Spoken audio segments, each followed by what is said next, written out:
खट्टा खाने वाली चुड़ैल। रात को अचानक राधिका मौसी को किचन से कुछ गिरने की आवाज आई। उन्होंने बाहर निकल के देखा तो किचन में उन्हें कोई सफेद साड़ी में दिखा।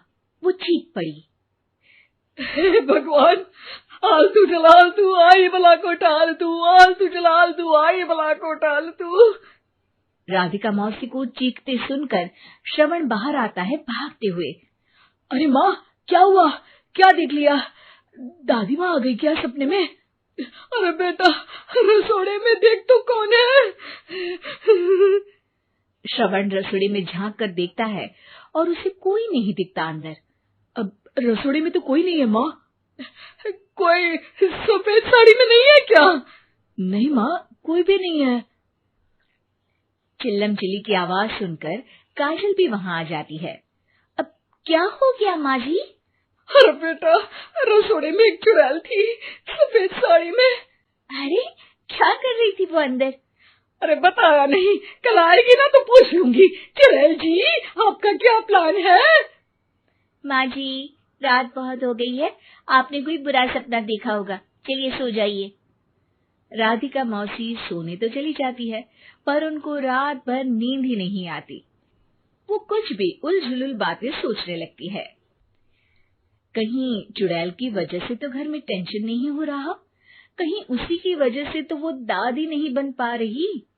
सुबह जब राधिका मौसी रसोड़े में छानबीन करती है तो पाती है कि नींबू का अचार गायब है। चुड़ैल नींबू का अचार ले गई, मुझे तो ठीक नहीं लग रहा कुछ।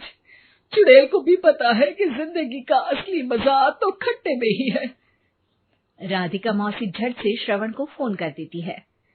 बेटा, मुझे समस्या समझ में आ गई है, हमें एक तांत्रिक की जरूरत है। अरे क्या बोल रही हो माँ, तांत्रिक की क्या जरूरत है? आप पूजा पाठ तो कर ही रही हो ना। आलतू जलालतू मंत्र सारे फालतू जैसे कुछ मंत्र पढ़ो, चली जाएगी अपने आप चुड़ैल। अरे नहीं बेटा, कभी चुड़ैल को कम नहीं समझते। अरे तुझे पता भी नहीं चलेगा कि कभी वो छल करके काजल की जगह घर की बहू खुद बन जाएगी। क्या माँ, कुछ भी बोल रही हो? कहाँ काजल और कहाँ चुड़ैल? वैसे एक बात बताओ, काजल को अगर गाने के लिए बोल देना तो चुड़ैल काजल की आवाज सुनकर घर तो क्या, धरती लोग छोड़कर चली जाएगी। तुम ना पढ़े लिखे बच्चे हर चीज को मजाक समझते हो। तुम रहने दो, मैं खुद ही तांत्रिक को बुला लेती हूँ। अच्छा सुन, शाम को इमली लेके आना। क्या है कि चटनी खाए बहुत दिन हो गए है ना? नहीं माँ, इमली तांत्रिक से ही मंगवा लो ना, आटा वगैरह भी उसी से पिसवा लेना। देखो मुझे काम करना है। श्रवण रात को कई तरह की सब्जियों के साथ माँ के कहने पे चटनी के लिए इमली भी ले आया था, लेकिन राधिका मौसी के दिमाग में अलग ही फिल्म चल रही थी। उन्हें अब सिर्फ शक ही नहीं यकीन होने लगा था कि शायद चुड़ैल ने श्रवण पर अपना जाल बिछा दिया था, जिस वजह से श्रवण उनकी बात ही नहीं मान रहा था। पर कोई नहीं, आने वाली रात में राधिका मौसी खुद तैयार हो गई चुड़ैल को पकड़ने के लिए। रुद्राक्ष की माला, तुलसी का पत्ता, हनुमान चालीसा सब हाथ के पास ही था, बस चुड़ैल का इंतजार था।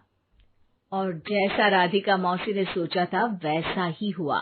वो चुड़ैल उस रात भी आई, पर वो राधिका मौसी से तेज निकली और राधिका मौसी के उससे पकड़ने के पहले ही वो भाग खड़ी हुई। जरूर बहू पे साया है उस चुड़ैल का, तभी तो श्रवण के कमरे में गई है। और अगली सुबह राधिका मौसी पिछली रात हुए हमले में किन चीजों का नुकसान हुआ उसका हिसाब लगा रही थी। उनके खेमे से एक आम के अचार की शीशी भी गायब हो चुकी थी और वो इमली भी जो कल श्रवण लेकर आया था। राधिका मौसी इस बारे में सोच ही रही थी कि श्रवण जल्दी से रसोड़े में आकर दवाइयों की पोटली ढूंढने लगता है। अरे बेटा, क्या हो गया? अब माँ, वो काजल की तबीयत खराब है, बहुत घबराहट हो रही है उसे। हे भगवान, मैंने पहले ही कहा था कि तांत्रिक को बुला लेते हैं, पर नहीं। अब देखो, उस चुड़ैल ने काजल को अपने वश में करना शुरू भी कर दिया है। हालांकि श्रवण भूतों में विश्वास नहीं करता था, पर अब वो भी डर जाता है और राजी हो जाता है एक तांत्रिक को बुलाने के लिए। कुछ ही घंटों में तांत्रिक आ जाते हैं और राधिका मौसी तांत्रिक जी को सब बता देती हैं। घोर संकट, घनघोर संकट, चुड़ैल को मारू जोर चाकट, ओम भट स्वाहा खटखा के आहा।